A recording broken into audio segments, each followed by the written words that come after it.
the United States. The fall of the Soviet Union left the United States as the sole superpower in the world. The Wolfowitz Doctrine stated, "We must maintain the mechanism for deterring potential competitors from even aspiring to a larger regional or global role."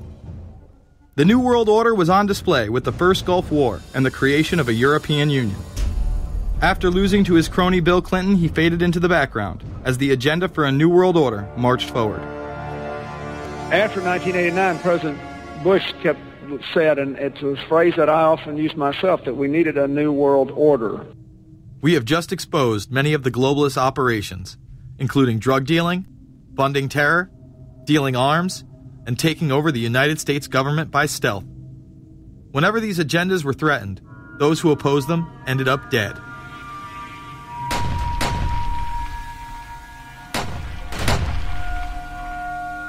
We've got some difficult days ahead,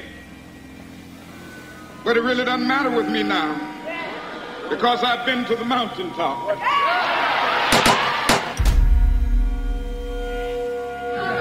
My thanks to all of you, and now it's on to Chicago, and let's win there. Thank you very much. Gave a paper about all three of the big assassinations in the 60s, which was John F. Kennedy, Bobby Kennedy, and Martin Luther King. And there are certain common denominators. I call these events deep events. We've become accustomed to the idea that every now and then something is going to happen, and we just know from the beginning we're not going to get to the bottom of it. And the more they happen, the more reconciled we've become to this state of affairs. In 1978, the House Select Committee on Assassinations could not ignore there was a conspiracy in regards to the assassination of John F. Kennedy and Martin Luther King Jr. Good evening. A congressional committee has concluded that President John Kennedy and civil rights leader Martin Luther King Jr., both of them, were probably killed as the result of conspiracies. The House Assassinations Committee wound up its 2-year study by recommending that the Justice Department look into both cases. In the assassination of Dr. Martin Luther King, the committee concluded the likelihood of conspiracy. The committee's summary of findings says President Kennedy was probably assassinated as a result of a conspiracy, that its evidence establishes a high probability that 2 gunmen fired at the motorcade. The committee concluded that President Kennedy did not receive adequate Secret Service protection in Dallas, that the CIA was deficient in sharing information before and after, that the Justice Department and Warren Commission failed to pursue possible conspiracies and made their conclusions too definite. There seems to be no debate that the CIA and Secret Service were involved in the assassination, as you can clearly see 2 Secret Service agents being taken away from their positions at the back of Kennedy's vehicle just moments before the assassination. And no matter what you believe about Oswald, it has now been declassified that Oswald was trained by the CIA in 1957 under the cover of the Office of Naval Intelligence. These political assassinations continue to this day. The 11-person jury in the inquest must decide if these stills, never before seen of Diana in the Mercedes and then the crash, are the frantic moments after a tragic accident or the aftermath of a calculated murder. Mr. Al-Fayed? Mohammed Al-Fayed, Dodi's father, has long since made up his mind. I believe that my son and Princess Diana have been murdered by the royal family. He claims Diana was pregnant and about to announce her engagement to his son, an embarrassment so great, he says, that Prince Philip commissioned British Secret Service to kill the couple. Assassination is an option when the ruling class can identify an enemy who cannot be compromised. But how do they bend the population's will to do their bidding? Well, the false flag operation is one in which the attacker carries the flag of someone else. It's usually a military operation, and the purpose, of course, is to create the impression that the attacker is someone else. They want to create negative public opinion against the nation whose flag was being used. Or they may even not use a flag at all. This sort of thing is done all the time, and it's certainly not unique in history. I think we've been seeing a lot of it lately. Americans are easily motivated by false flag operations, and I think it's inevitable that we will see false flag operations in the near future. It is used in order to seize power at an accelerated pace. A very well-documented modern example of this is the Tonkin Gulf incident. There were two sets of Tonkin Gulf incidents. The first one on August 2nd were real but trivial. The second on August 4th, 2 days later, were the ones to which we actually sent planes off in retaliation and were, in theory, much bigger, a torpedo attack on a U.S. destroyer. But in fact, it never happened. When McNamara visited Vietnam, he confirmed the Tonkin Gulf incident never occurred, and once again, we were lied into war. To this day, I don't know what happened on August 2nd and August 4th, 1964 in the Tonkin Gulf. The general provided the answer, saying his Navy attacked the Maddox on August 2nd. But on the 4th, nothing happened. There was absolutely nothing, he said. We know for a fact now that NSA and CIA both falsified their reports up to Johnson on that day to make it look as if there had been an attack. Upon the fall of communism, a new threat had to be established in order to maintain their military-industrial complex and keep the people in fear of invisible enemies. More modern examples of this have been used not only to start conflicts abroad, but to instill fear in large populations in order to demonize groups and further erode civil liberties.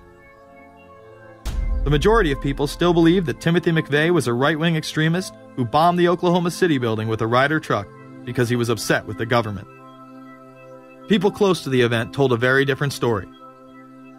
A local congressman believes that convicted bomber Timothy McVeigh and his accused co-conspirator Terry Nichols are not the only ones involved. The Oklahoma State Representative Charles Key produced a videotape featuring witnesses who claim to have seen Timothy McVeigh with another man the morning of the bombing. He was wearing a ball cap. Timothy McVeigh had his on backwards, which just like this.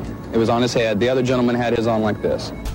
In fact, the FBI had actively pursued John Doe No. 2 in its initial investigation, then denied his existence altogether. There were also multiple reports that explosives were found inside the Murrah building. The Justice Department is reporting that a second explosive device has been found in the AP Murrah building in downtown Oklahoma City. Mike, you're still with us, aren't you? Yes, I am, and I might tell you in addition to that in fact, what we were told at the scene a few minutes ago was that, in fact, 2 different explosive devices were found in addition to the one that went off. The second explosive was found and defused. The third explosive that was found, and they are working on right now as we speak, I understand, both the second and third explosives, if you can imagine this, were larger than the first. Bomb squads were actually caught on video pulling into the building to retrieve these devices. They'll back that trailer down there, and the bomb squad folks will go in, and they will use that trailer. You see the bucket on the back there, this is how they would transport the explosive device away from this populated area to try to do something with it. I just took a look down the street at the Murrah building again. I see another bomb truck going, so apparently they're going to try to get out that third bomb that's been talked about. This was even confirmed by the governor at the time, Frank Keating. One device was deactivated. Apparently there's another device, and obviously whatever did the damage to the Murrah building was a tremendous, very sophisticated explosive device. Members of the ATF who would have normally been in the building were tipped off prior to the bombing. He saw what appeared to be a police bomb squad truck near the Murrah building 2 hours before the blast. It had a shield on the side of the door, and it said bomb disposal or bomb squad below it, and I really found that interesting. Another witness who spoke to ABC News on the condition of anonymity will tell the grand jury tomorrow he was told by an ATF official agents working in the building had been warned in advance not to come to work. He just came out and told me that the ATF wasn't in the building that day. They'd been tipped by their pagers not to come to work, which I was flabbergasted. McVeigh would even claim in a letter written to his sister, which was published by the New York Times, that he was actually recruited for black operations, which included smuggling drugs into the United States, as well as assassinations. One may brush this off as the ravings of a madman. However, McVeigh was filmed at the Camp Grafton military facility in North Dakota on August 3, 1993.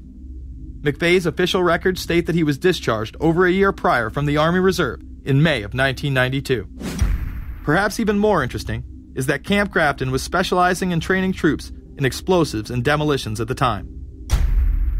When all was said and done, the security tapes reported to have captured the entire thing on video were rounded up and classified. In 2009, they were finally released, and magically none of them caught the bombing. The excuse being they were all having their tapes changed at that exact moment. This event would be labeled domestic extremism, which was used to demonize critics of world government, militias, and create fear within the populace. Muslim extremism seemed to show its ugly face in then unprecedented fashion on February 26, 1993. A truck bomb had gone off in the parking area of the World Trade Center. Luckily, the bombers failed to follow instructions and parked the truck carrying the explosives against the main support column. What is not discussed, however, is the bomb was actually built by an FBI informant under the supervision of the FBI. Ahmed Salam, a former Egyptian army officer who had been doing undercover work for the FBI, was the man who actually built the bomb. When he was told that he would have to use real bomb-making material instead of harmless substitutes, he became suspicious and began taping his conversations with FBI officials. Last winter, the FBI was praised for its speed in cracking the case of the World Trade Center bombing and bringing 4 suspects to trial. Now, there is some evidence that the FBI may have known of the plot in advance through an informant and might even have stopped the bombing that killed 6 people. Notice the media emphasizes that they might have been able to stop it. They then gloss over the fact that the bomb was built by their agent under FBI supervision in conjunction with the district attorney. FBI agents might have been able to prevent last February's deadly explosion at New York's World Trade Center. They discussed secretly substituting harmless powder for the explosives, but they didn't, according to the FBI's own informant, Imad Salem. Unbeknownst to the FBI at the time, Salem recorded many of his conversations with his handlers. The actual recording where Salam discusses this with his FBI handler, John Antisev, was released years after the trial. You got paid regularly for good information. I mean, the expenses were a little bit out of the ordinary, and it was really questioned. Don't tell Nancy I told you this. Well, I have to tell her, of course. Well, then if you have to, you have to. Yeah, because, I mean, the lady was being honest, and I was being honest, and everything was submitted with a receipt. Yeah. And now it's questionable. It's not questionable. It's like a little out of ordinary. Okay. You know. All right. I don't think it was. If that's what you think, guys, fine. But I don't think that, because we was start already building the bomb, which is went off in the World Trade Center. It was built by supervision from the Bureau and the GA, and we was all informed about it, and we know that the bomb start to be built. By who? By your confidential informant. What a wonderful, great case. Following the convictions of the Muslims who were too inept to make their own bomb and park the vehicle in the proper area, Salam was pulled into the FBI's Witness Protection Program, where he has never been heard from again. Prior to the largest and most devastating terrorist attack on U.S. soil, the United States was poised as the first truly global superpower. Brzezinski would muse in 1997 that geostrategic success would represent a fitting legacy of America's role as the first, only, and last truly global superpower, and that the only way to mobilize Americans was a truly massive and widely perceived direct external threat. In September of 2000, a neoconservative think tank called the Project for a New American Century echoed Brzezinski's statements, saying the United States is the world's only superpower, combining preeminent military power, global technological leadership, and the world's largest economy. An engine for New World Order ideals, members of PNAC included Dick Cheney, Donald Rumsfeld, Jeb Bush, Scooter Libby, William Kristol, and Paul Wolfowitz. Describing the difficulty in projecting force, they write the process of transformation is likely to be a long one, absent some catastrophic and catalyzing event, like a new Pearl Harbor. This takes us full circle to the September 11th attacks of 2001. In my previous film, Fabled Enemies, I expose in great detail the Saudi Arabian, Pakistani, and Israeli connections in conjunction with this international intelligence operation. In the early 1980s, bin Laden worked with operatives from U.S. intelligence, the Pakistani military, and Arab states. They ran a wide-ranging covert network that recruited and financed Muslim fighters to battle the Soviet army.